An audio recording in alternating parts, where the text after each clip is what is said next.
Part 1. You will hear a receptionist and a teacher talking about classes at a community college. You have 30 seconds to read questions 1 to 4.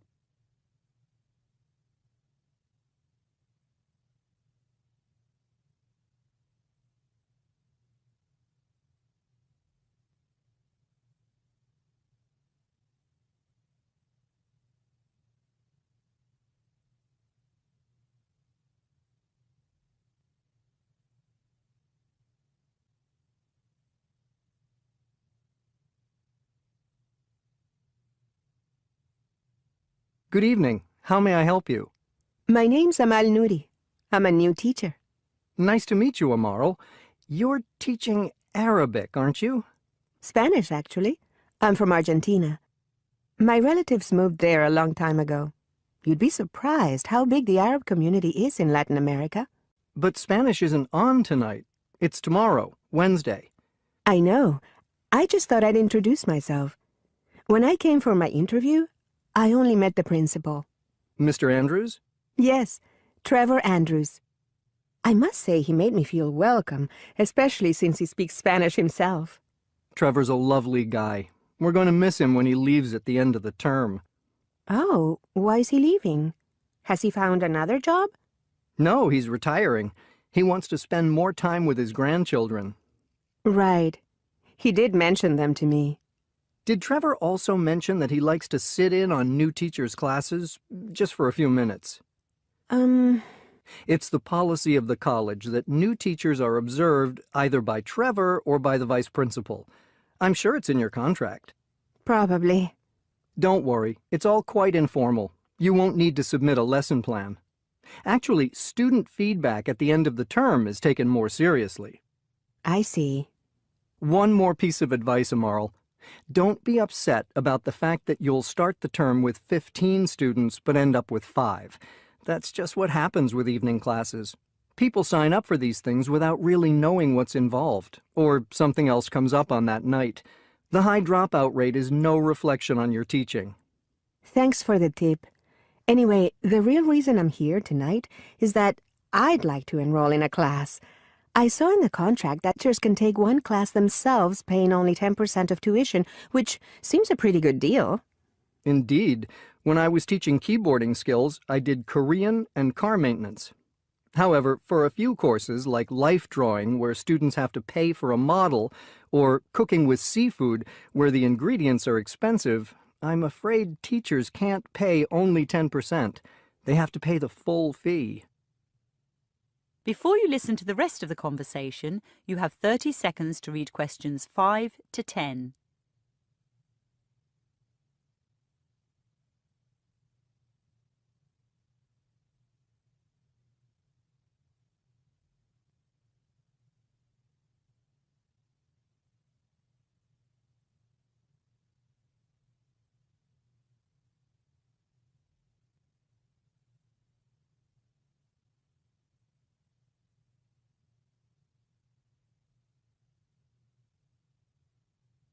So, Amaral, what would you like to do? I'm interested in Sally Burton's class called Working with Wool. I read about her in the local paper. Yes, she's very popular. She made those amazing sculptures near the town hall. I'd no idea that wool could be used in such huge artworks. I'd always thought of it just in clothing or carpets. Unfortunately, Sally's class is full. You see, she holds it in her studio, so she only accepts 7 students, and we've already had 7 enrollments. I could put you on the waiting list. It's all right.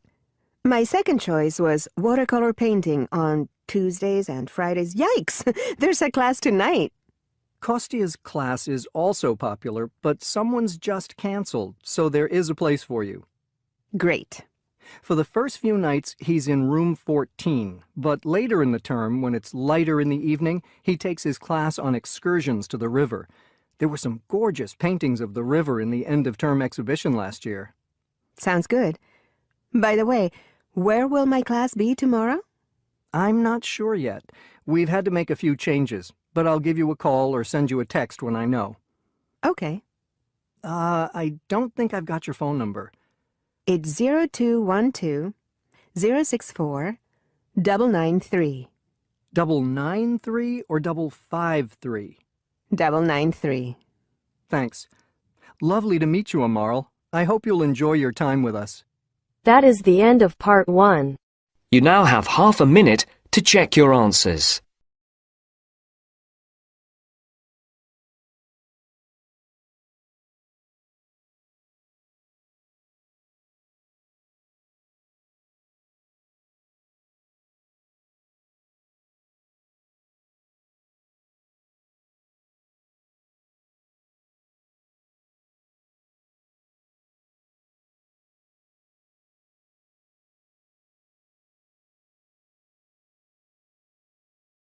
Now turns to part 2.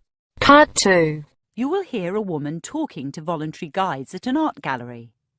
Before you listen, you have 30 seconds to read questions 11 to 14.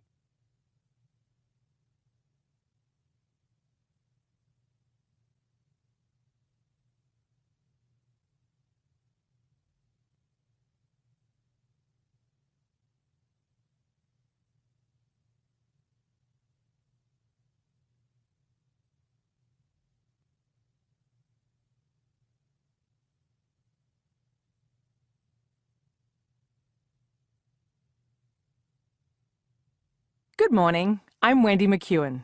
Please call me Wendy. I train volunteers at the gallery, and it's my great pleasure to meet you today. To begin, I'd like to quote from a speech made in 1882 by our first director, Eliezer Montefiore. He said the Australian public should be afforded every facility to avail themselves of the educational and civilising influence engendered by an exhibition of works bought at the public expense.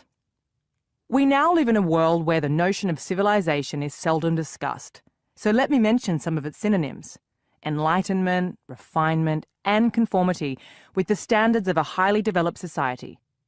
In my view, this is what the creation and enjoyment of art can do for the public: conform, refine, and enlighten. The idea of civilization may be unfashionable, but an interest in different civilizations has certainly grown. Australian art is well represented in our collection. We have some wonderful paintings by Grace Cossington-Smith and Arthur Boyd, but there are Asian and European works to rival those abroad. In fact, the single most expensive purchase this gallery has ever made was a $16.2 million landscape painted in 1888 by Paul Cézanne. Visitors will ask you for this figure, just as they'll be curious about Cézanne's career as a banker in France and his time with his lover in Tahiti. Sometimes it seems the public is more interested in trivia than in art, so it's your job to inform about the techniques of production, the themes an artwork deals with, as well as the culture from which it came. Elevate cultural discourse rather than stoop to the level of the popular press. Bear in mind those words of Eliezer Montefiore. Before you listen to the rest of the talk, you have 30 seconds to read questions 15 to 20.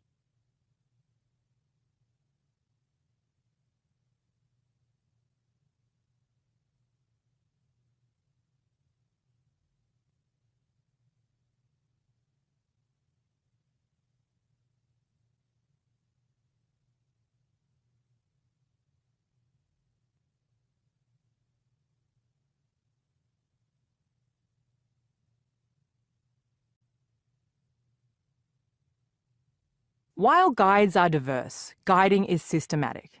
By this, I mean we adhere to standardised delivery, whether tours be for viewers on Saturday morning, for school groups, or for VIPs. Standardised delivery means that guides give the public virtually the same information about the same artworks. Sure, we all have our personal styles, but the content needs to be the same. To that end, guides are tested on information before taking their first tour. Guides also have to keep an eye on the clock. Guided tours last 1 hour.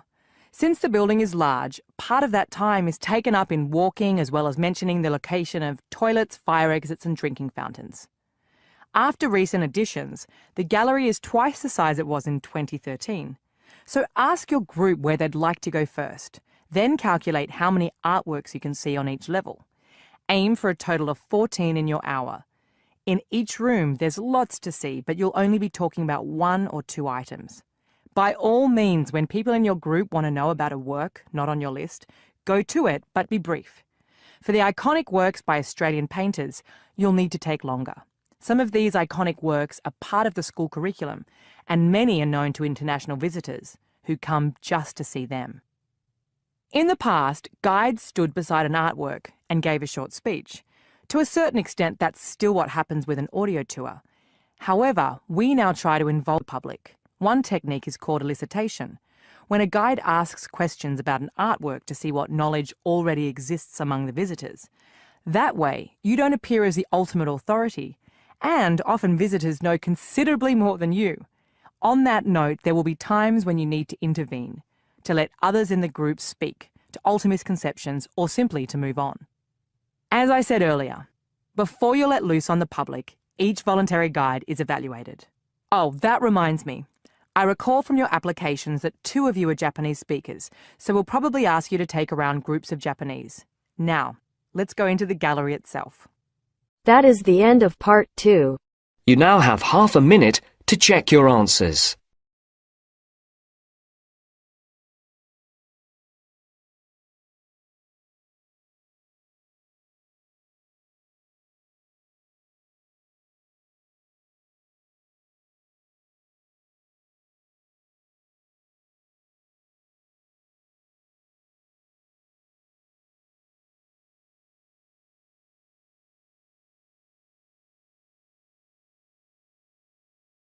Now turns to part 3. Part 3. You will hear a woman who is going to be interviewed for a scholarship talking to a man who previously received one. Before you listen, you have 30 seconds to read questions 21 to 27.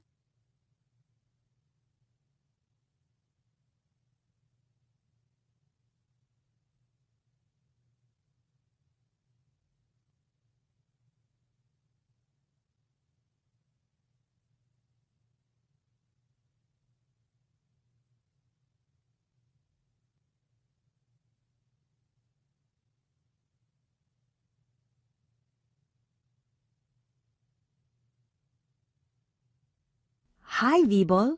Thanks for coming. No problem, Sophie. I hope I can help. When's the interview? On Thursday, Which course do you want to do? a Master's in Development Studies. Whereabouts? In Australia. Melbourne, actually. Well, Melbourne's a great place. I visited in my semester break.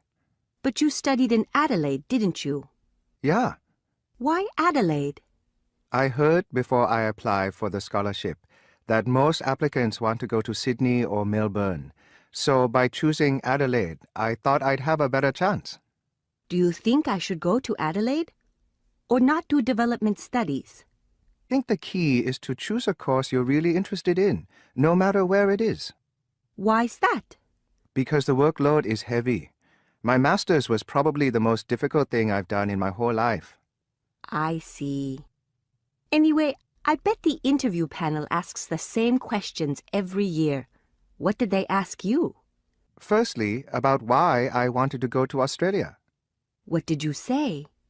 I told them I'd been there already, and I liked it. What else did the panel ask? About my undergraduate degree, about my job, about how a master's would improve my performance, and the performance of my organization. Where are you working now? Oh, and they asked about my family, whether I'd take my wife with me. Well, I'm single and planning to stay that way.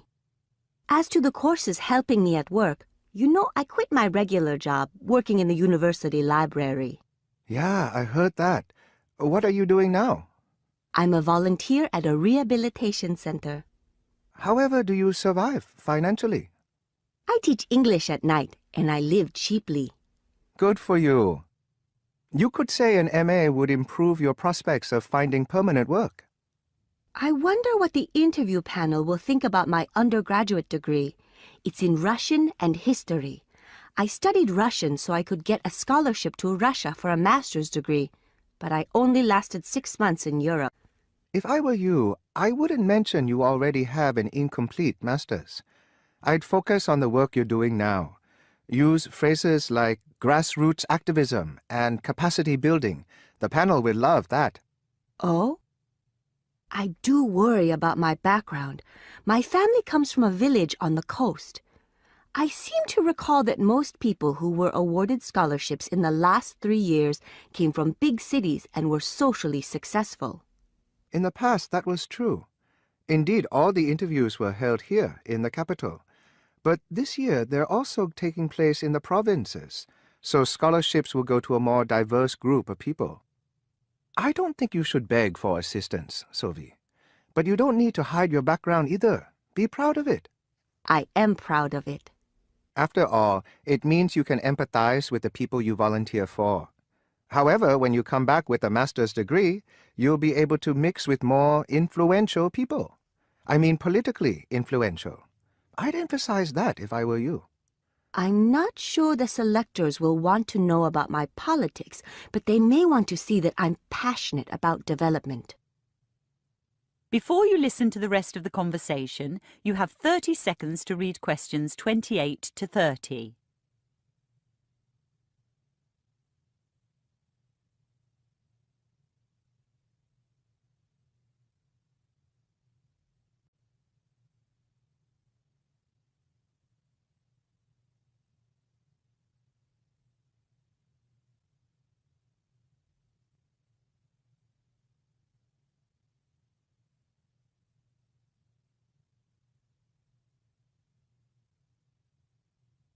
By the way, Vibol, in Adelaide, what did you do your master's in?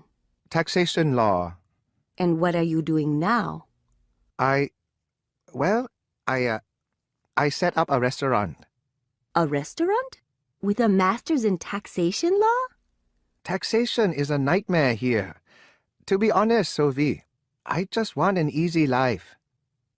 That is the end of part 3. You now have half a minute to check your answers.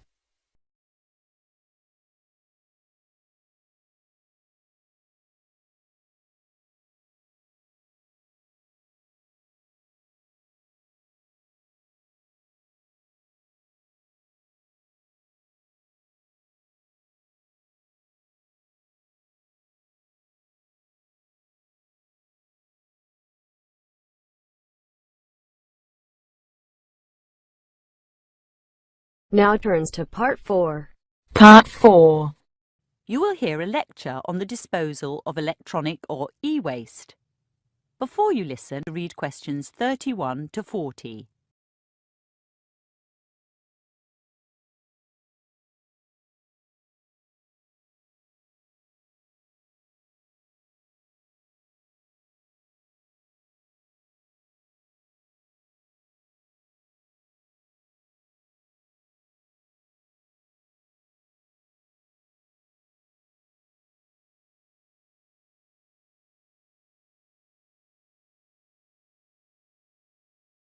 Normally in this class, we design and evaluate apps, and we'll get back to that tomorrow.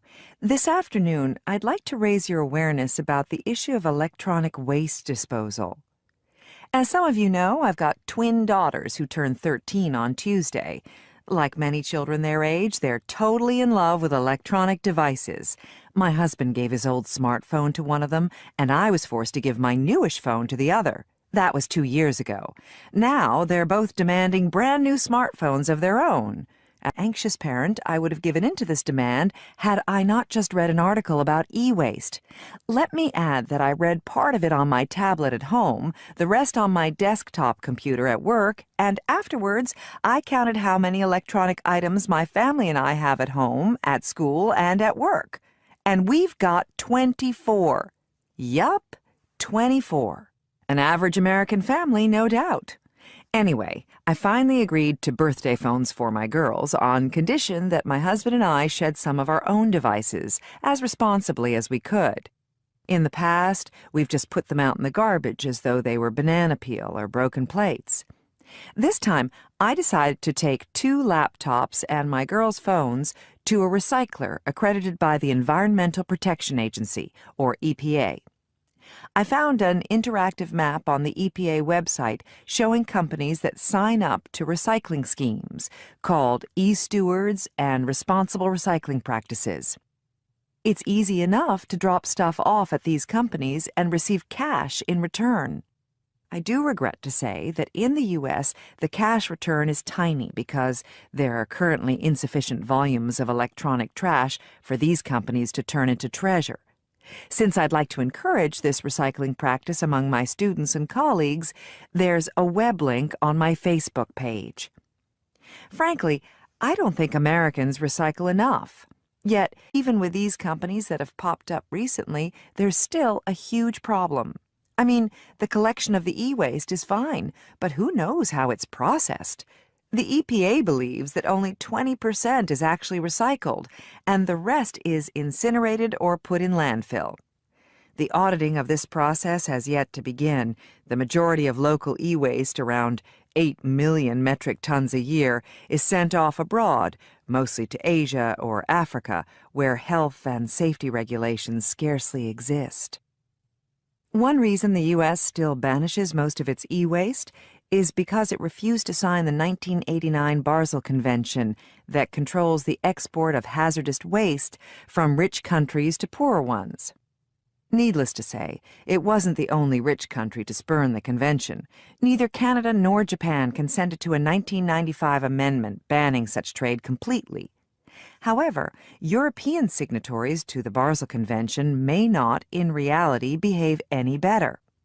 Inspections at ports in Germany and the Netherlands have proven that e-waste, like much other cargo, is deliberately mislabeled so it passes unnoticed through customs. So what's inside e-waste, and who deals with most of it? Well, the list of chemicals is very long indeed. An average smartphone contains around 60 different chemical elements. Heavy metals, like lead and mercury, exist alongside arsenic, beryllium, cadmium, and polyvinyl chloride, all toxic to humans in quite small amounts. When electronics are incinerated, unless at extremely high temperatures, many more toxins are produced, including halogenated dioxins and furans, which seriously contaminate the food chain. India and China are two major processors of e-waste. At present, the city of Guiyou in Guangdong Province in China is considered the world's e-waste capital. American, Japanese, and European containers loaded with e-waste arrive in Guiyou hourly. But these days, there's also considerable waste from the rest of China itself. The EPA estimates that by 2020, 100 million metric tons of e-waste will be produced globally each year, and of that, only an infinitesimal amount will see its way back into more electronic products. So, designing apps for this digital age is important. As an extra assignment, I'd like those of you who are interested to create one that lets users responsibly end the lives of their many electronic devices. That is the end of part 4. You now have half a minute to check your answers.